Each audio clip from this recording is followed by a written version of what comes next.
Good evening, everyone.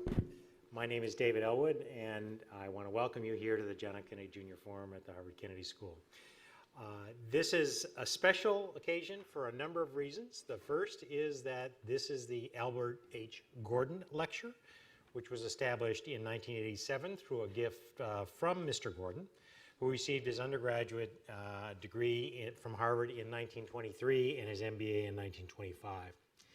The lecture focuses on the fields of finance and public policy, special attention to internationalization, and the terms of the lecture specify the speaker should generally be chosen from outside the Harvard community. Well, I think Singapore is a bit of a distance, although in terms of someone, this is someone who's very much been a part of our community in so many different ways. I will definitely say that our speaker is a remarkable man.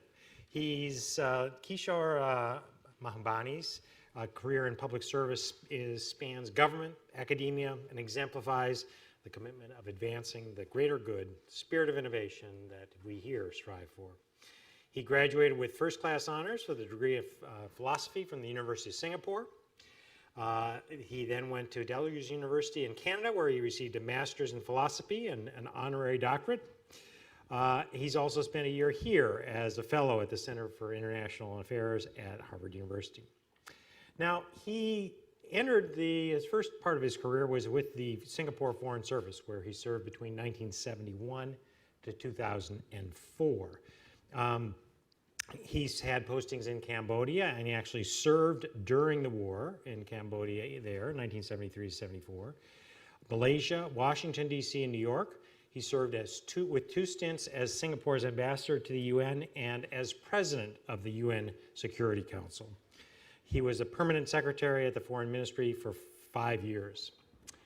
And then he became a dean of a public policy school, everyone's dream job. Sure, he was president of the UN Security Council, but indeed, he became dean of Singapore's Lee Kuan Yew School of Public Policy, interestingly enough, about the exact time I became dean here.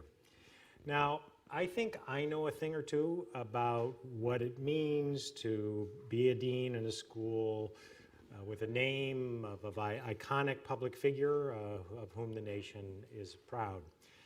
And I certainly have been enormously honored to be here at the Kennedy School. Kishore took over the school in the name of a living legend. And talk about high expectations. Lee Kuan Yew is or was a remarkable leader and has been vigorous and engaged throughout his life. He was one who believed very deeply in the power of education and the notion of a strong, merit-based, highly accountable government with essentially no corruption to be tolerated at any cost. And Kishore took over that role of running a school with a living legend, and honestly, the Kennedy Schools enjoyed a very close relationship with the Lee Kuan Yew School for many years, including through the Lee Kuan Yew Fellows Program, in which mid-career students in public management from the LKY School spend a semester here as residents. We've benefited immeasurably from that association, as well as learned so many lessons from watching Singapore emerge as a remarkable nation at a remarkable time. And I, too, have had this enormous pleasure of getting to know Kishore. I remember the first time I met him was in Davos. And again, we had just both become deans. I think we were both a little concerned about, I'll just be straight, I was scared. Here's this guy, and so we sort of compares, what we've done before. And, so I'm meeting this guy who's, I was, president of the Security Council, ambassador UN, various things and so forth. I said, well, I studied poverty. And in fact, a great friendship was born. And throughout the years, we've spent a great deal of time together and so forth. Obviously, Lee Kuan Yew, the remarkable leader of Singapore, passed away very recently at the age of 92. And we certainly share the grief of all the people in Singapore, and what a remarkable man he was. I would also just say that one of the things I comforted myself when we were meeting in that first time in Davos was, well, okay, but I'm going to lead the Kennedy School and so forth, and We'll just see what he does after he becomes dean. Well, what he just did was write book after book after book that was on the bestseller list, that was talked about, argued about. These include The Great Convergence, Asia, the West, and the Logic of One World, a series of books including Can Asians Think, and constantly he has pushed and challenged us to think about what a world will look like when the center of gravity shifts from the United States and the West to the East. And indeed, now there's all kinds of talk about what's next for Singapore, and his forthcoming book here, Can Singapore Survive, about it. It is no surprise that this man who's done so many remarkable things, both in running an institution and in his writings, was listed by the British Current Affairs magazine Prospect as one of the top 50 world thinkers in 2014, and he's won so many different awards, I cannot mention them. But I think the simplest way to frame this is to indeed say, Kishore is by far the best way to answer the question posed provocatively in your book, Can Asians Think? So with no further ado, Kishore Mahbubani.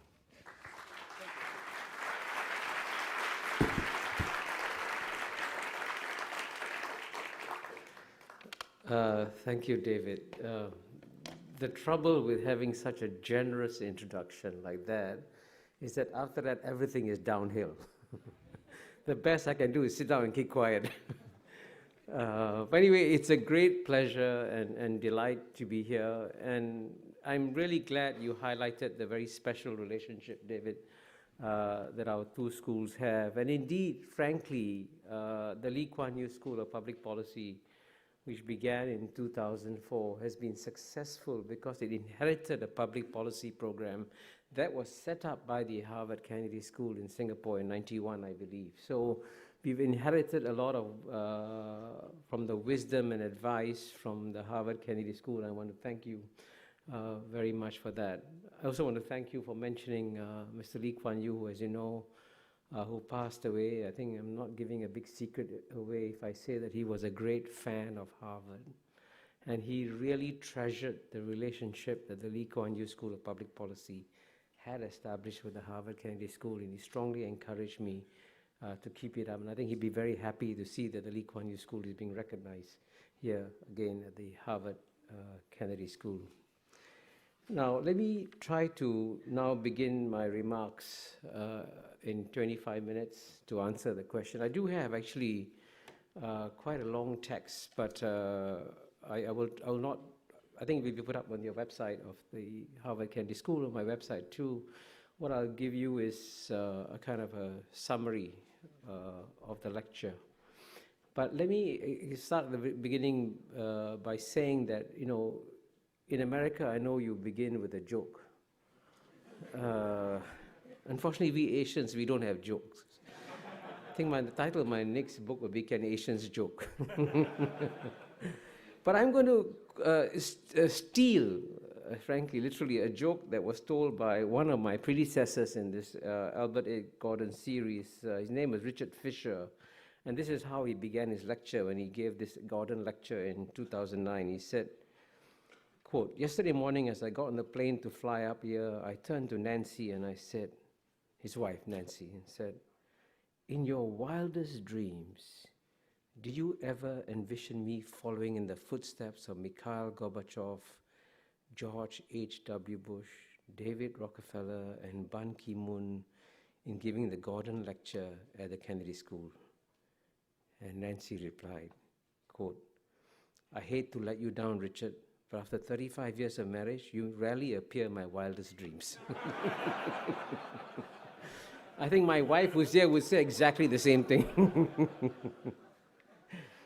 So anyway, to begin, you know, in the spirit of the, again, the Gordon lecture, who said we should talk about developments in the financial sphere, the way I'm going to deliver my remarks is that I'm going to first tell you 3 stories from the financial sector, and then later at the conclusion I'll explain to you why these 3 stories are important.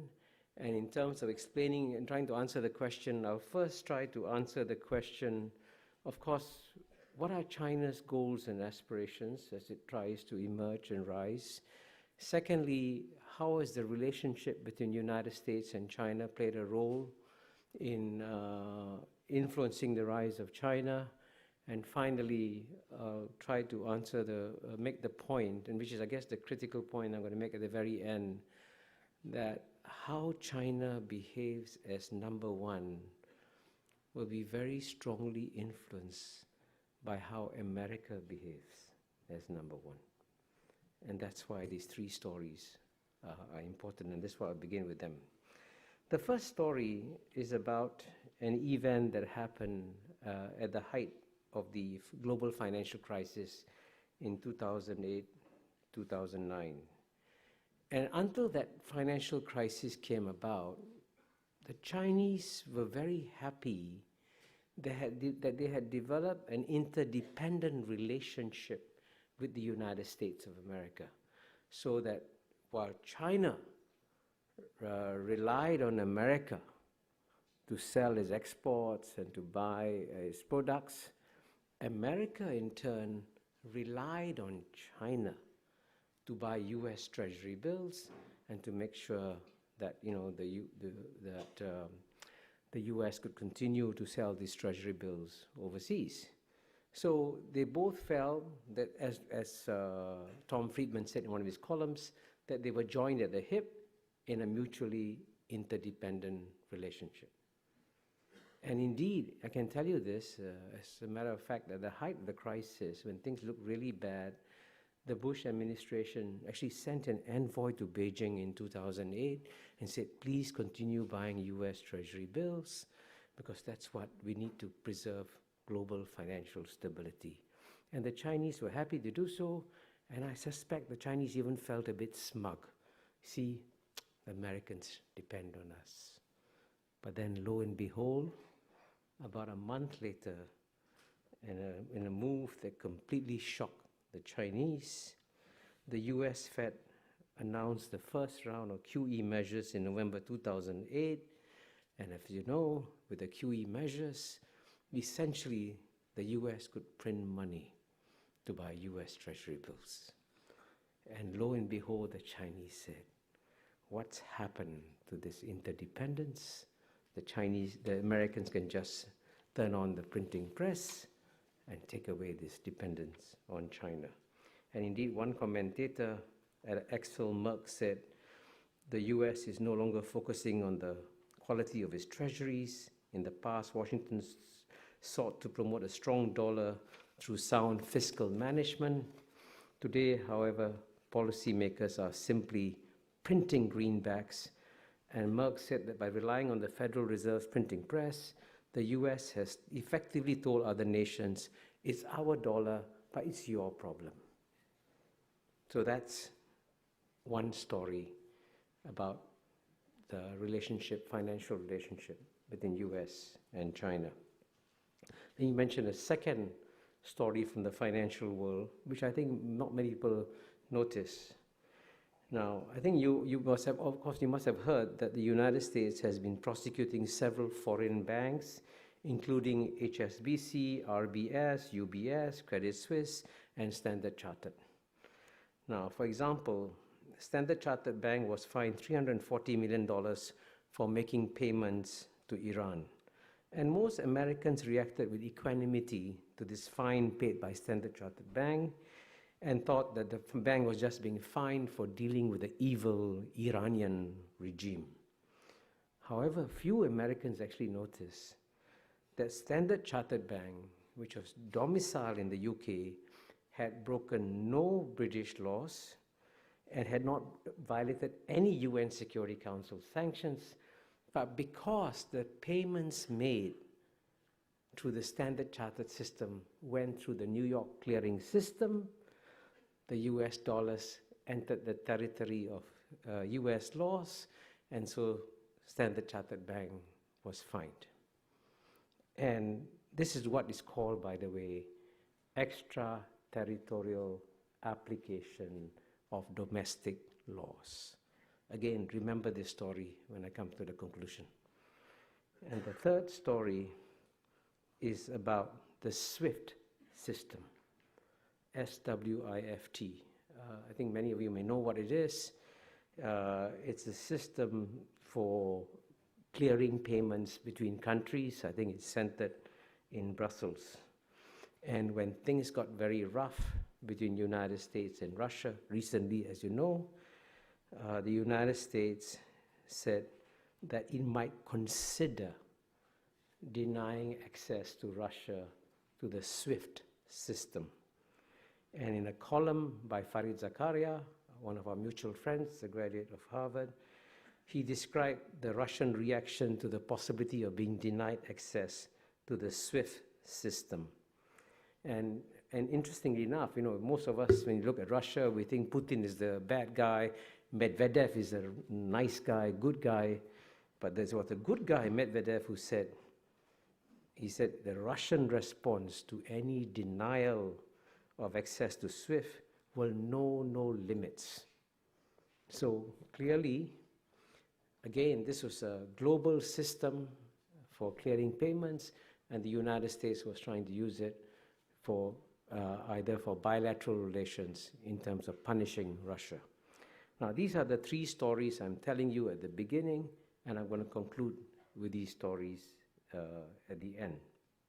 Now, first of all, let me now answer the three questions that I mentioned earlier. First, what are China's goals and aspirations as it emerges as number one?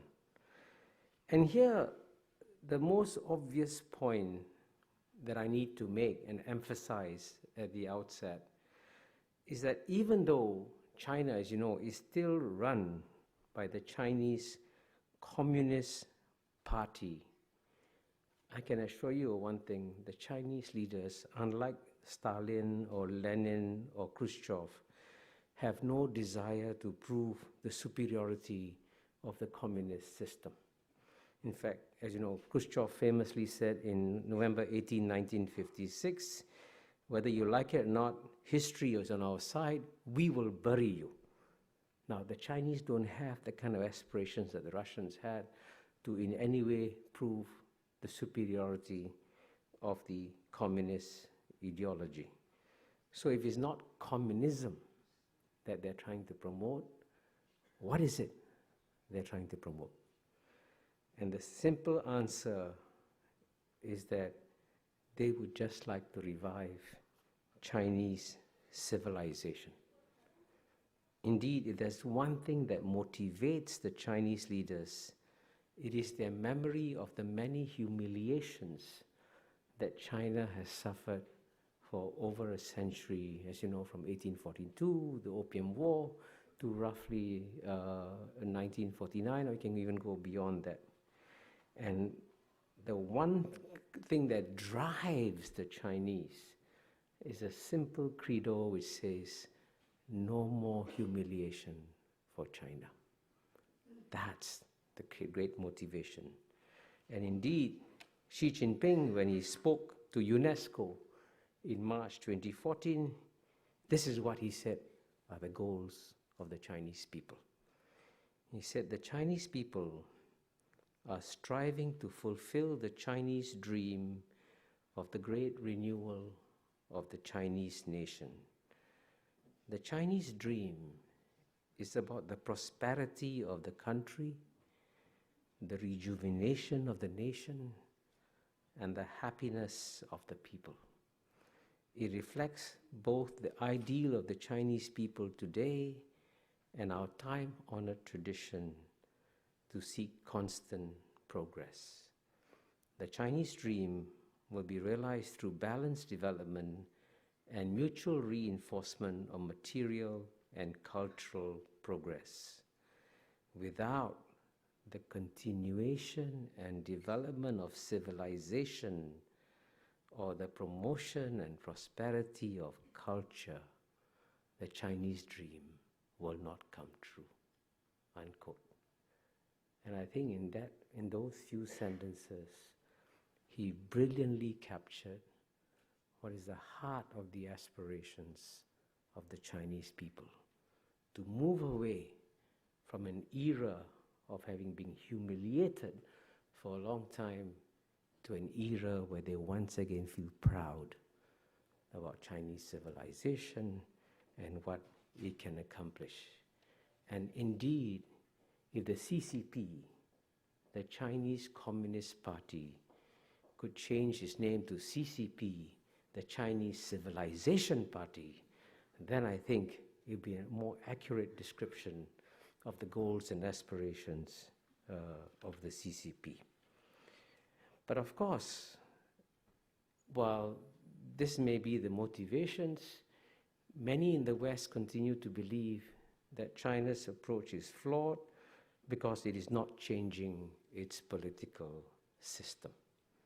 And you can read in, whatever, Wall Street Journal, New York Times, Economist, there's this constant belief that the best thing that can happen to China is to have a collapse of the Chinese Communist Party and have a democratic system.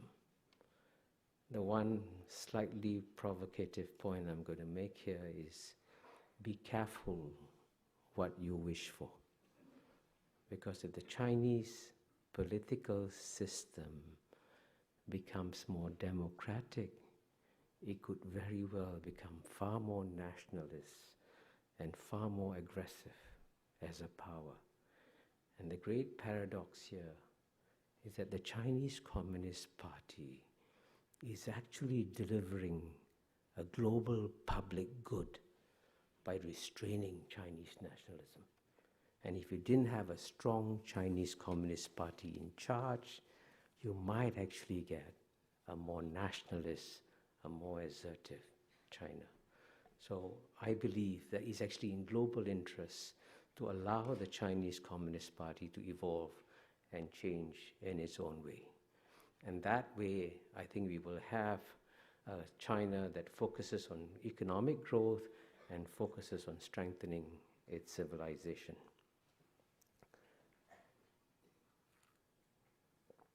Let me now turn to the second question I said I would discuss, which is US-China relations, because clearly the relationship between the world's number one power, which today is the United States, and the world's number one emerging power, China, is a key dynamic. And here, it is actually remarkable how stable the US-China relationship is. In theory, when the world's number one emerging power is about to surpass the world's number one power, and as you know, in PPP terms, China did surpass the United States in 2014, you should be seeing naturally, logically, and I think Steve Wall might agree, rising levels of tension between US and China. But instead, quite remarkably, we're seeing a very stable and indeed a calm relationship. And of course, the question is why. And here I think we have to pay a lot of tribute to the United States for having managed very well the relationship with China. If indeed the United States has been remarkably benign over the years towards China, starting from the days of 1990s. I mean, of course, starting from the Cold War and Kissinger's trip and America's efforts to bring China on board in the Cold War alliance against the Soviet Union, and then opening up the American market, as I mentioned earlier, to Chinese products. And even after the Tiananmen episode of 1989, when relations between US and China could have taken a nosedive, US-China relations continued in an even keel. Actually, I remember vividly in 1992 listening to the election speeches of Bill Clinton when he said famously in his campaign, "I will not coddle the butchers of Beijing if I become president of America." And when he became president, we could have very well seen a sharp nosedive in the relations between US and China. Instead, to my surprise, and I actually saw this in my own eyes, in November 1993, at the first APEC leaders meeting, which was held in Blake Island off Seattle, That's the first time that Bill Clinton and Jiang Zemin met face to face.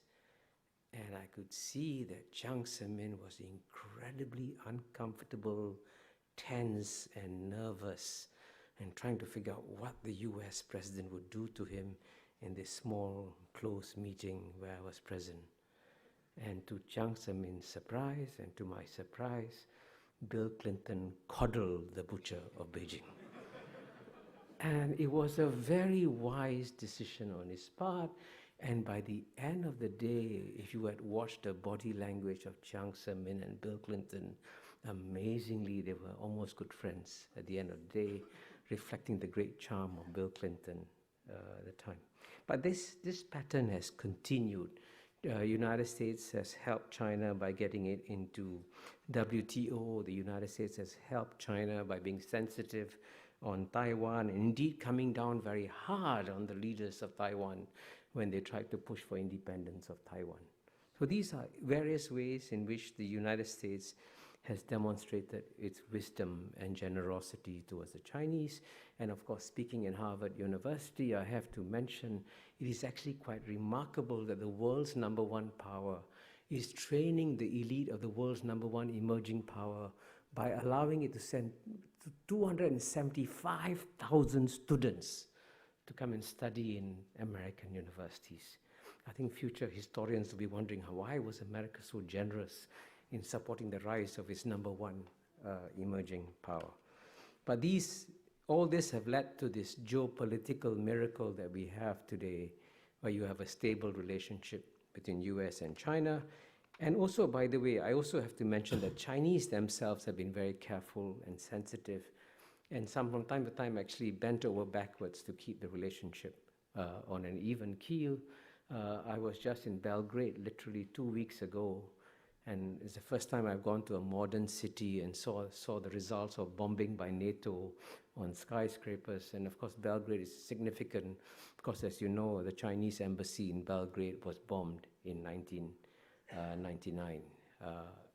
Almost all Americans I speak to believe that it was obviously an accident. But 100% of the Chinese I've spoken to are convinced it was deliberate. But despite the fact of their belief that it's deliberate, they swallowed the humiliation and said, our relations with the US are far too important. We will swallow our humiliation this time and proceed. So both sides, you can see, have made an effort to keep the relationship on an even keel.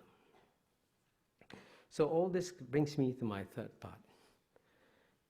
How American behavior and actions will have a significant influence on China's role as a #1 power. And here I must confess to you, in all honesty, that even though I'm normally quite provocative in things I say, I feel a certain trepidation here in saying some of the things that I'm going to say in this section. Because as you know, very famously, Bob Zoellick, many years ago, called on China to emerge as a responsible stakeholder of the global system. But when he made that call, I think he assumed that, of course, the United States is a responsible stakeholder of the global system. And the hard part here is to try and tell an American audience that's not how the United States is often perceived overseas. And that's why I told the 3 stories from the financial sector at the beginning of my lecture, because the rest of the world quite often sees the United States acting unilaterally, acting in its own interests, and often at the expense of global interests. And David mentioned that I've been the ambassador to UN twice. I was there. I've served there for almost 10 years. And it's rather tragic to watch in the UN, as I did at first hand, to see that the institutions that were essentially created by the United States after World War II, with the guidance of FDR and Eleanor Roosevelt and all that, these were basically American-inspired institutions which have then been undermined by American policies. And I think, in many ways, the United States has been very unwise in undermining these global institutions, because every action that the United States makes in undermining these global institutions could then be replicated by China. And that's why in my latest book, The Great Convergence, I decided to begin the book by quoting from a very wise speech that Bill Clinton gave, am I allowed to mention Yale, in 2003. And this is what Bill Clinton said. If you believe that maintaining power and control and absolute freedom of movement and sovereignty is important to your country's future, there's nothing inconsistent in that. The US is the biggest and most powerful country in the world now. We've got the juice and we're going to use it. But then he added a but, Bill Clinton. He said, but if you believe we should be trying to create a world with rules and partnerships and habits of behavior that we would like to live in when we are no longer the military, political, economic superpower in the world, then you wouldn't do that. So Bill Clinton was being very wise in saying, you know, as long as America thinks it'll be number one, yes, we can go on undermining multilateral institutions.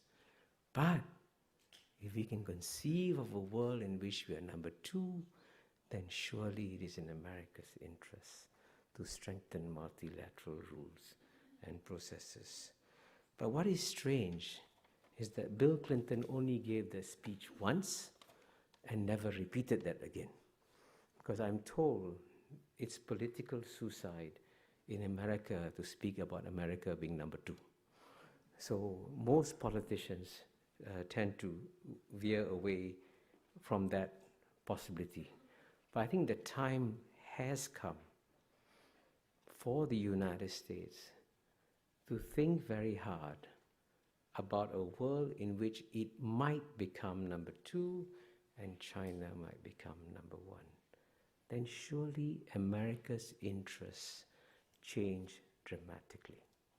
And that's why if America wants to see a China emerge that plays by global multilateral rules and processes, the best way it can do so is not by giving speeches or saying eloquent words about how you should preserve the global system. The best way you do it is through your deeds. And here, of course, I'm going to conclude by mentioning briefly the latest episode that has happened in US-China relations, and which is, of course, as you know, is the Chinese decision to set up an Asian infrastructure investment bank, which unwisely the United States decided to oppose. And as you know, and this is in many ways a sign of the times, in the past, a veto by Washington, D.C. would have meant that all the allies would have stood firmly behind the United States, and the United States veto would have held. But even to my surprise, the first country to break that veto was the number one ally of the United States, which is the United Kingdom. And that's a sign of the times, that countries are now preparing for a world in which the United States will no longer be number one. So if we want to have that world to be a peaceful and orderly one, the time has therefore come for the United States to ask a very simple question. would the United States feel comfortable living in a world where China behaves just as America did when it was a sole superpower? Thank you.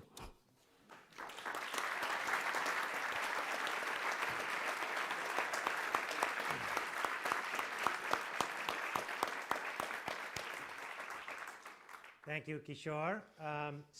We now have time for questions. As you all know, there are microphones in 4 locations, one here, one right there, one there, and one there. And the characteristics of a good question at the Kennedy School have 3 characteristics. 1, you identify yourself. 2nd, it is short and has but 1 point. And 3rd, it ends with a question mark. So why don't we start right over there? Good evening, sir. My name is Nico. I'm a mid-career student here at the Kennedy School. I'm also the co-founder of the Future Society at the Kennedy School, which is a new student club. And my question regards the role of China, the future role of China in the Middle East. We've seen the Middle East being the big area of tension for the past decades.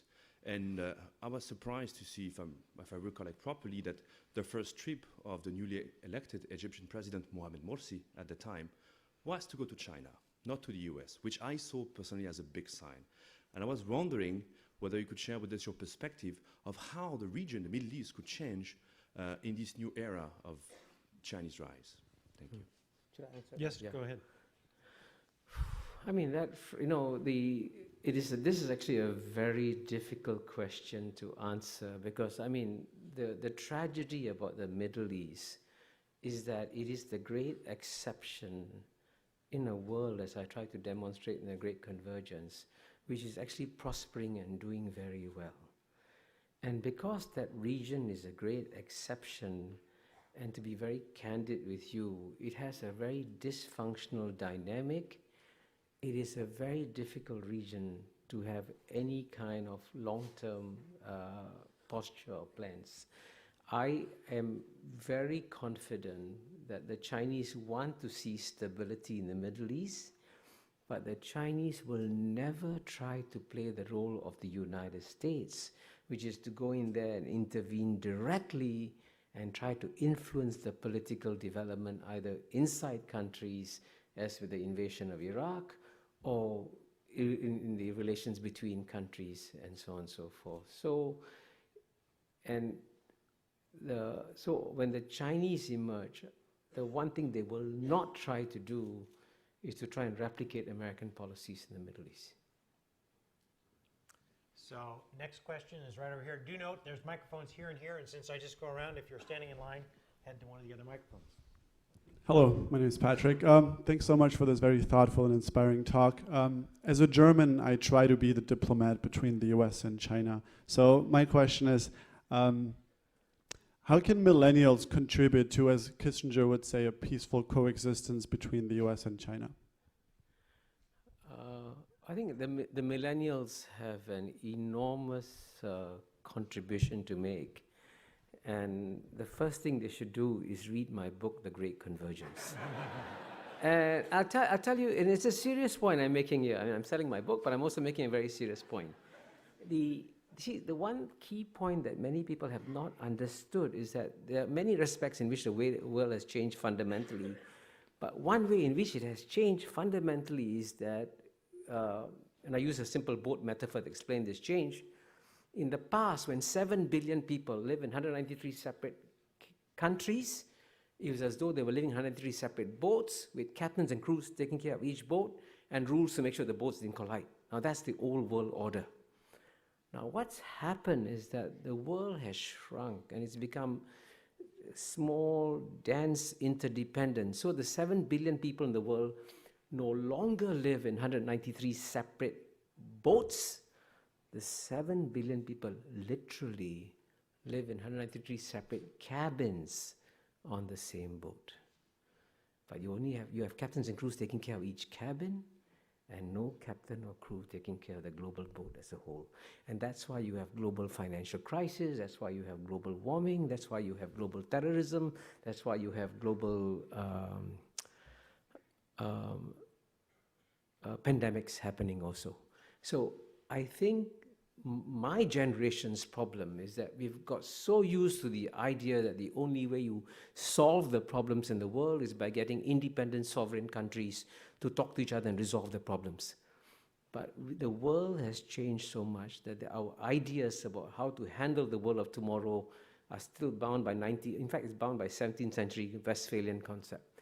So the millennials have to persuade the leaders of all the countries that the things that make us interdependent in the world are far greater than the things that divide us. And you've got to find a way of throwing away all the textbooks you use in the Harvard Kennedy School and write new textbooks. So it's very clear, we should put your textbook number one, there we are. Right here, please. My name is Malik. I'm a mid-career MPA student here at the Kennedy School, and I'm a big fan of yours. I'm so glad to see you.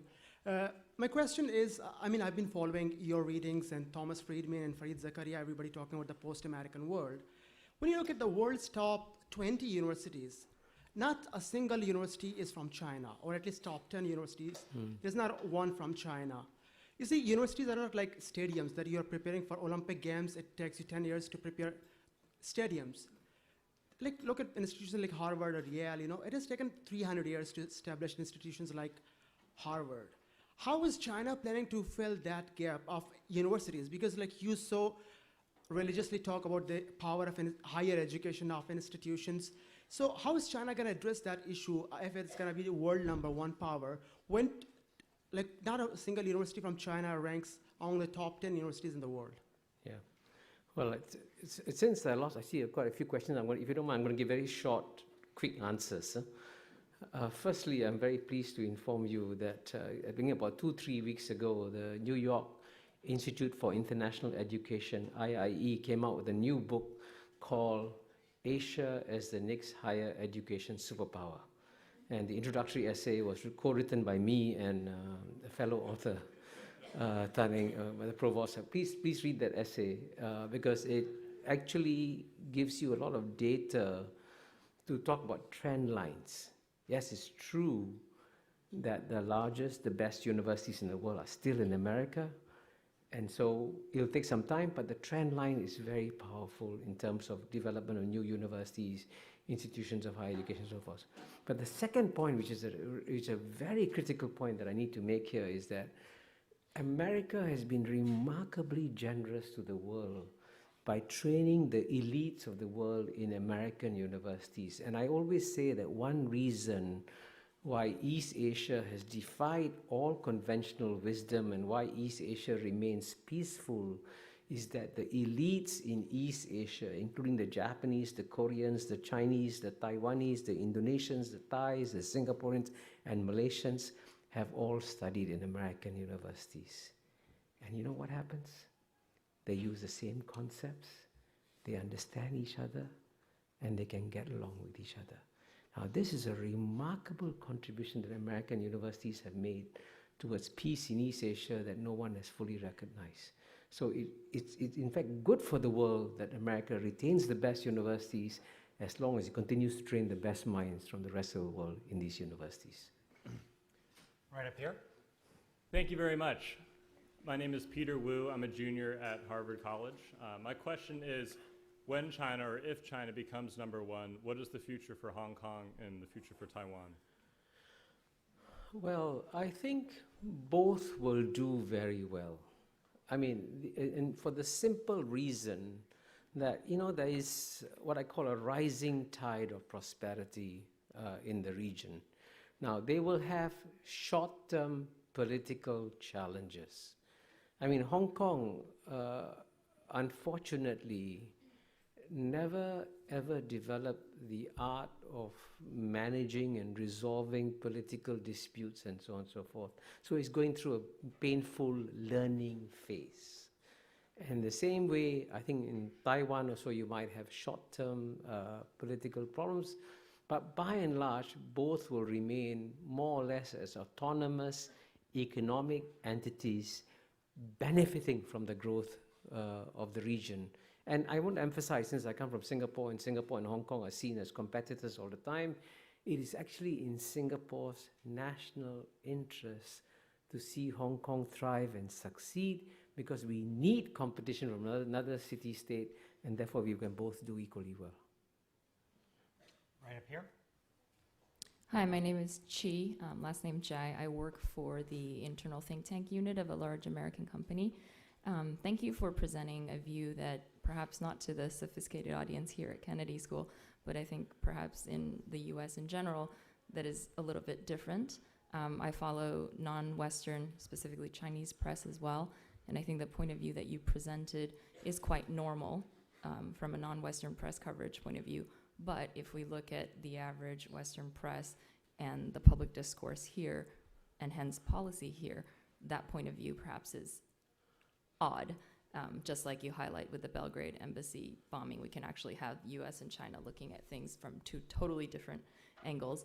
So my question is, how do we bridge that public perception gap to then move toward more harmonious bilateral relations?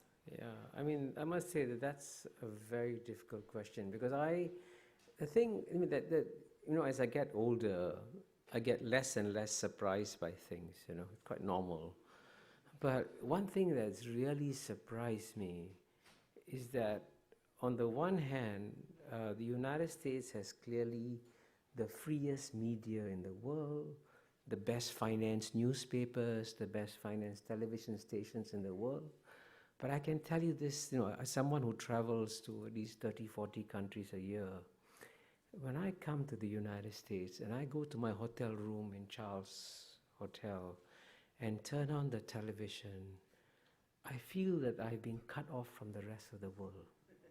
And literally, the insularity of the American discourse is actually frightening. And this is also true, by the way. I mean, I've said this to my friends there anyway in New York Times. This is true of the New York Times. This is true of the Washington Post. This is true of the Wall Street Journal. There is an incestuous, self-referential discourse among these newspaper journalists and so on and so forth. And they reinforce each other's perspectives and end up misunderstanding the world. Because, you know, the one key point I emphasize is that the era of Western domination of world history was a 200-year aberration. It's coming to an end.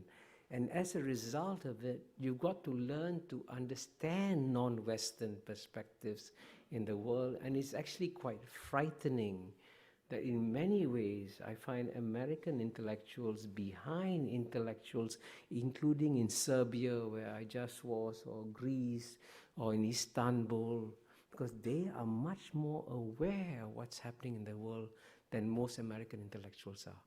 I don't know how to solve that problem. Right over here. Thanks. My name is Ziad Raza. I'm a mid-career MPA candidate here, and also from Malaysia. So both Malaysia and Singapore and countries around East Asia have been benefiting greatly from the economic rise of China. We trade with China, we benefit from that. But there's also this specter of security. China's 9-dash claim on the South China Sea, you know, some skirmishes along the way, and also the increasing militarization of China is growing defense budget. So my question to you is, I think the entire world is looking to see whether China is true to its rhetoric of peaceful rise, but it's particularly relevant for East Asia, because we're so nearby and we're directly affected by this. So what are your thoughts on China's rise as not just an economic power, but also potentially a military power as well? Yeah, again, very quickly. Number one, overall, there's no doubt that China has been rising peacefully. But for some strange reason, and I would say in the years 2010 to 2012 or 13, China began to make serious mistakes in its foreign policy. The one big mistake it made, for example, was when the Japanese arrested the captain of a Chinese fishing trawler. The Chinese put enormous pressure on Japan to release the captain, and they succeeded. And then, foolishly, they asked Japan for an apology. And I told my Chinese friends, you already humiliated the Japanese by forcing them to release the captain of Chinese fishing trawler. Why humiliate them further by asking for an apology? then, as you know, they made mistakes in the South China Sea. And for example, in the ASEAN Foreign Ministers meeting in July 2012 in Phnom Penh, Cambodia, the ASEAN countries wanted to have the usual reference to South China Sea. China put pressure on Cambodia, the chairman, to block it. And then for the first time in 47 years, the ASEAN countries failed to produce their usual boring, long joint communique because of Chinese pressure. So they made serious mistakes. But what is astonishing to me is how quickly they learn from the mistakes. And I can tell you one of the most surprising things I did in 2014 was to be invited to Beijing by 2 separate Chinese think tanks and in a fully recorded conversation, and they only asked me one question. Please tell me, what mistakes has China made in its foreign policy? And I was stunned by that, because I've never been invited to Washington, D.C. to talk about mistakes in American foreign policy, but I get invited to Beijing.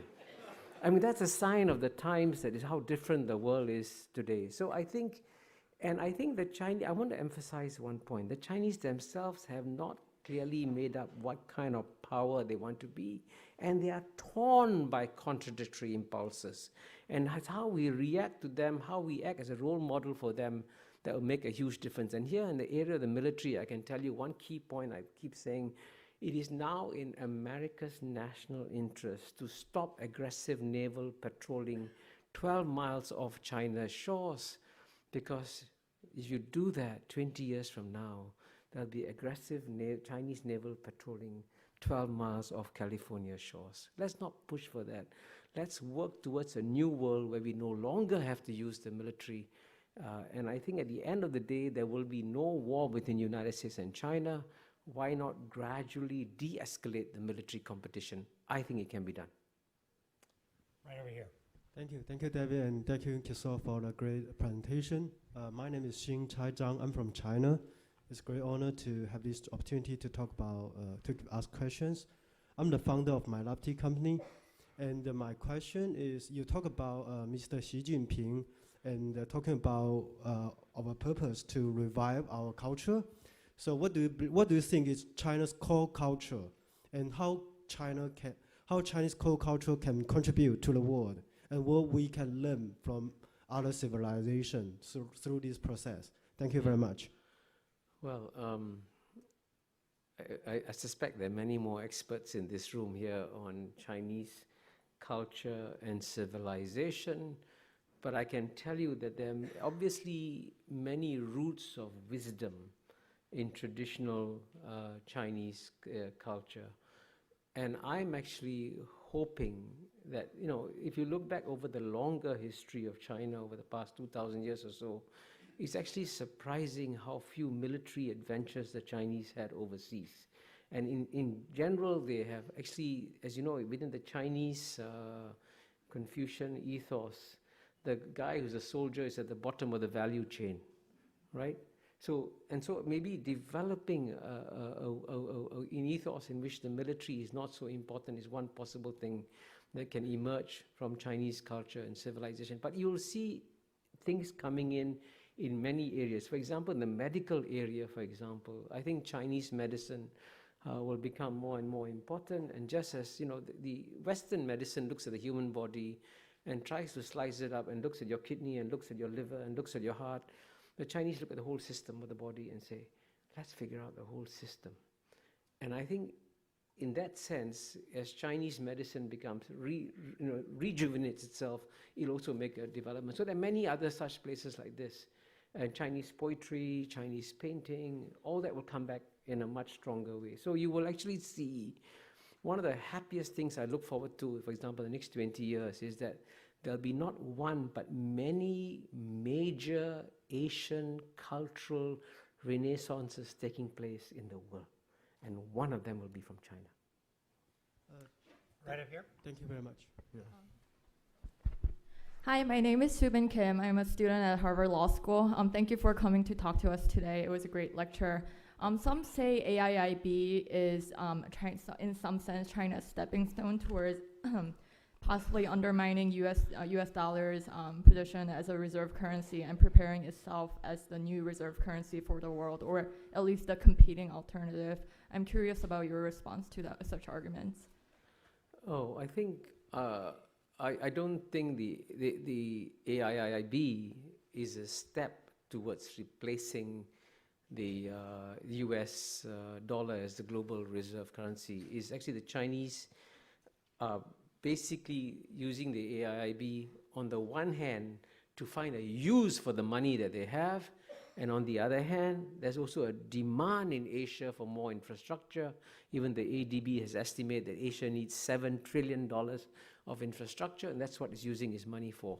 But at the same time, I do agree with you also that the Chinese have begun thinking about how long can they rely on the US dollar as the global reserve currency. Because traditionally, the reserve currency is always the reserve currency of the world's #1 economic power. Now, China is not yet in nominal terms the #1 economic power, but within 5 years, 10 years, depending on your guesswork on what the rates of growth will be, China will become the world's #1 economic power, let's say within 10 years. And then in that world, if you have a world in which China is the #1 world economic power and the US dollar remains as the global reserve currency, that will be a major global contradiction. So it's actually better for us now to find a solution to that global contradiction before it becomes a big problem, because this will definitely be a big problem 10 years from now. Right over here. Yes, my name is Charles Data. I'm a student here at the Kennedy School. Arguably, in the era of US superpower, democracy could be argued as the main value that the US has been pushing around the world. How about when we imagine the day that China will be a superpower, what do you think will be the main agenda that will be pushed around the world? Okay, let me begin with the good news. They will not ask any country in the world to set up a communist party. I guarantee you that. I actually believe in the long run, China itself will eventually become a democracy. The destination is not in doubt. It's only the route and timing that you take. And I can tell you the Chinese learned so much from the collapse of the Soviet Communist Party, because the Soviet Union went overnight from a communist system to a democracy. The Russian economy imploded, became smaller than Belgium. Infant mortality rates went up, life expectancy came down, and the Chinese saw that and said, we don't want to see that in China. So they will not make an immediate transition towards democracy, but in the long run, I think they'll move in that direction. But unlike the United States of America, the Chinese do not believe in proselytizing their beliefs. They do not believe that you have to copy or emulate them to succeed.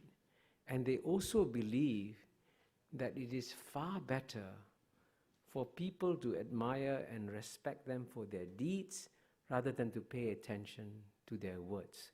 So in a sense, we will have a very different world when the world's #1 power in the world is no longer a missionary power in the world.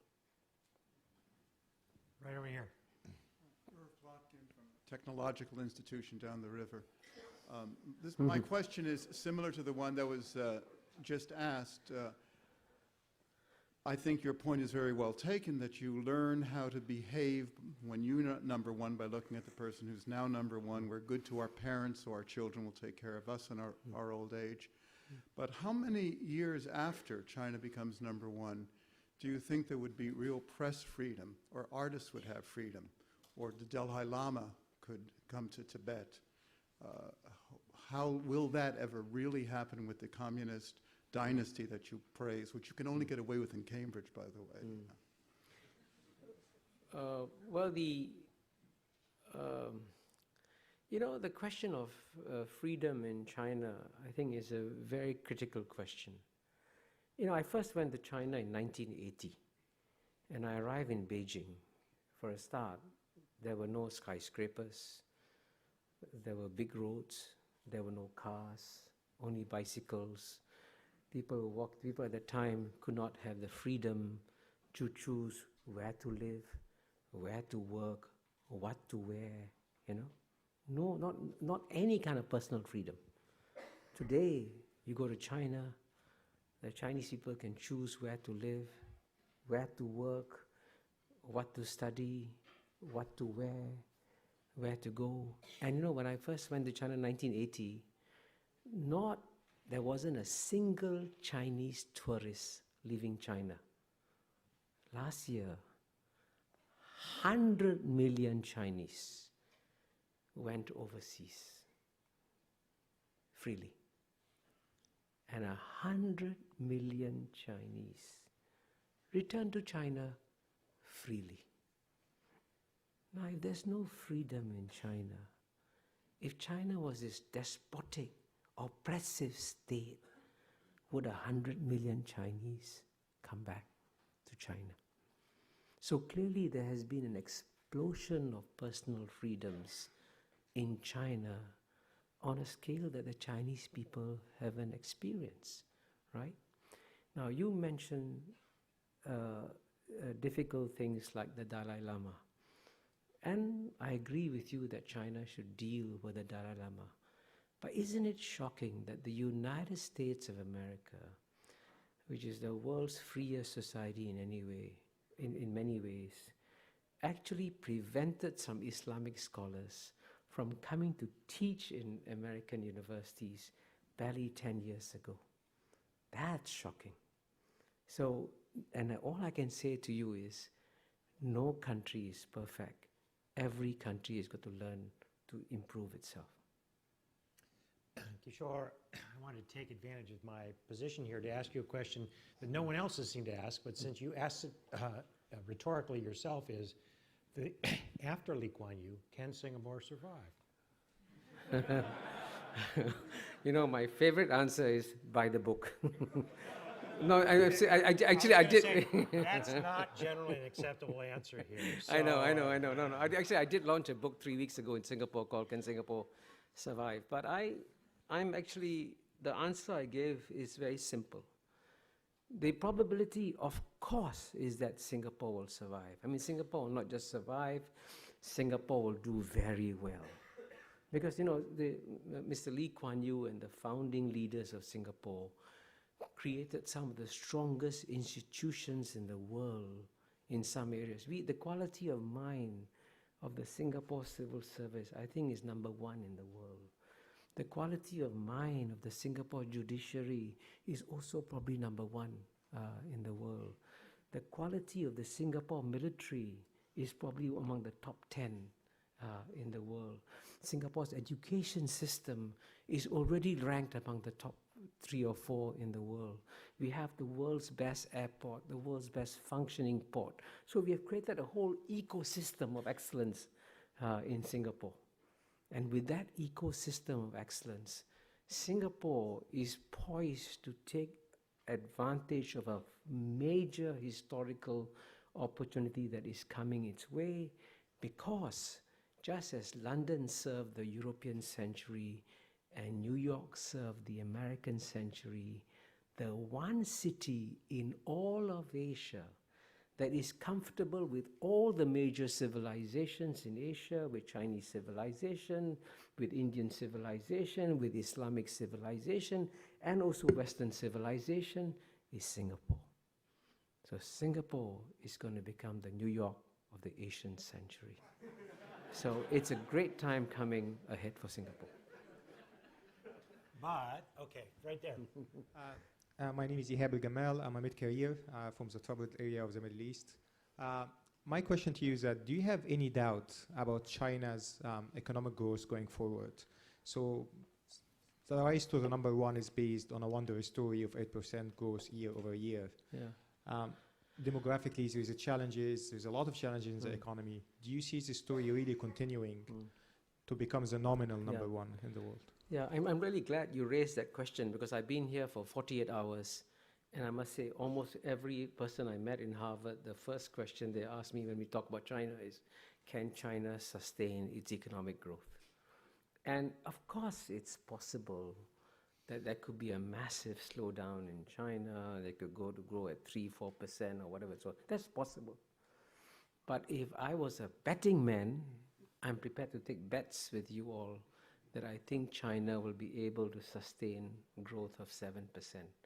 Now, there's a very good reason why the Chinese have decided to slow down their economic growth, because they are now shifting from one model of economic growth to another model of economic growth. They used to rely a lot on export-led growth. They can no longer do that because they're no longer the big markets in the West that they can rely on. They're trying to switch to an internal consumption-led growth. And it takes time to do that. And if you are running a fast train around a corner, it's best to slow down and do that. And secondly, if you look at the amount of investments that China has put in, the infrastructure, the world-class infrastructure that China has built in their ports, airports, roads, rail, and so on and so forth, that kind of world-class infrastructure reaps dividends. Plus, the Chinese Communist Party is in many ways one of the most meritocratic organizations in the world, and the quality of mind of key Chinese policymakers has never been as good as it is today. Now, if you have a government staffed by remarkably good minds taking advantage of a world-class infrastructure, I would say the possibility of maintaining good growth is there. And within Asia, by the way, China is big, but even the Chinese are 1.3 billion people, but in all of Asia, there are 3.4 billion people. That market is becoming more integrated too. So that you'll also benefit from the integration of that region. So there are many other sources of growth apart from the export-led growth that they had in the past. So if I was a betting man, I would say they can sustain the 7% growth. All right, I'm afraid we have time for just 2 more questions, right there. Hi, my name is Jack Mulhern. I'm a former tour guide at the John F. Kennedy Presidential Library. I just had a quick question. One thing, it's a great honor to have you here, first of all. But I attended the law school about 6 months ago, and Tommy Koh, the U.S. ambassador to Singapore, he posited a theory that 11 times one country has always been on top, and they've always, in the history of humanity, been superseded by the country in number 2. I'm just wondering if this is inevitable due to what I've noticed China's doing. They're buying factories in Indiana that are producing rare earth elements that we need for our cell phones and our F-14 and F-16 fighter jets and so forth. And I'm not saying that they're not benign. I'm just saying that this is what's happening. And so I'm wondering it's an inevitability that the country who's always number 2 supersedes the country that's now economically number 1.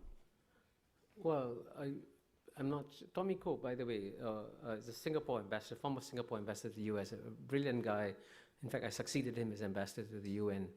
I would say, of course, it's never inevitable that the number 2 will overtake number 1. As you know, Japan was supposed to overtake, and I see that Professor Ezra Vogel has left, but he wrote the famous book saying Japan is number 1, and the Japanese never became number 1. That happens from time to time.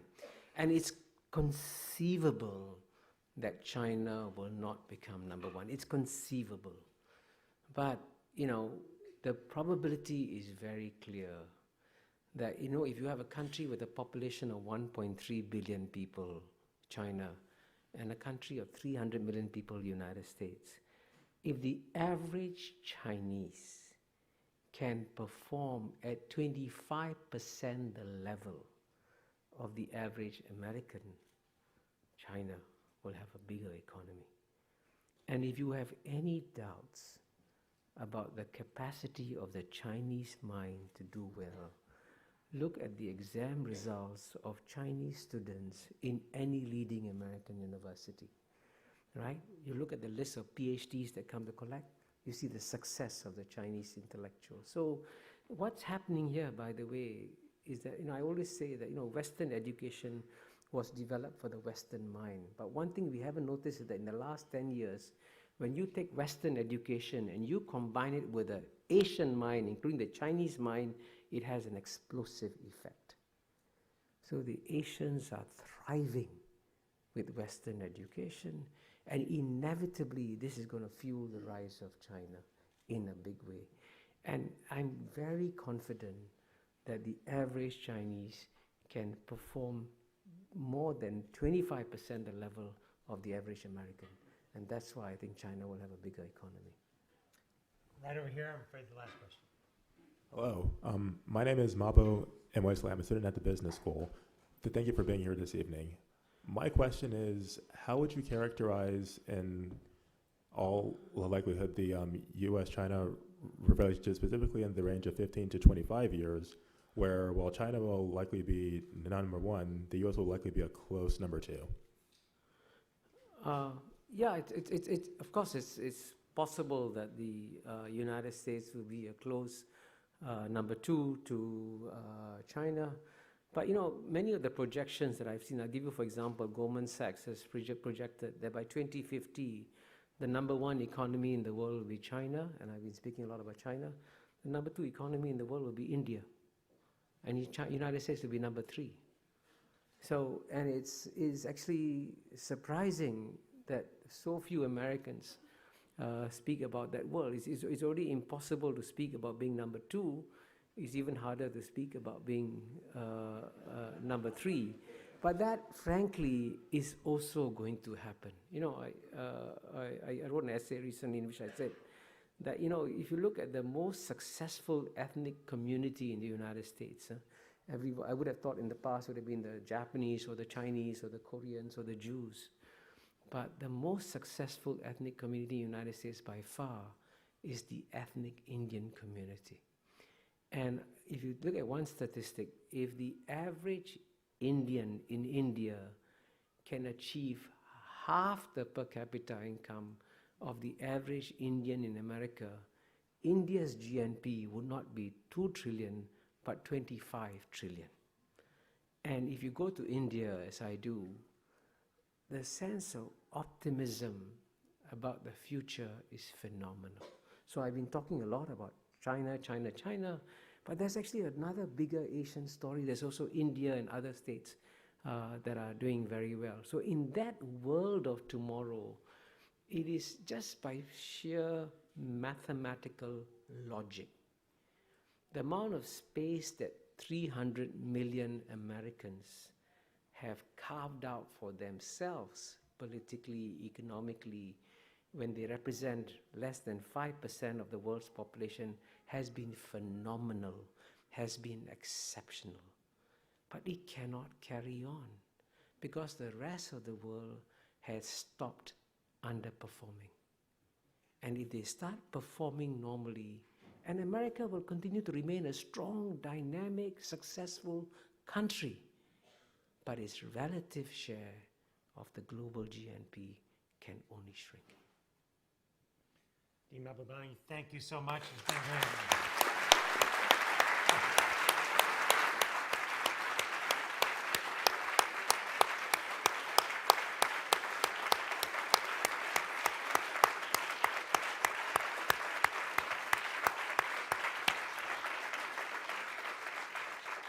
I should say we're going to have a reception here momentarily, so those of you who'd like to stay and chat a bit more, Kishore has a flight, I think, has to leave here about 8:15, but at least to be around for a little while for those of you that didn't get a chance to question. Thanks again.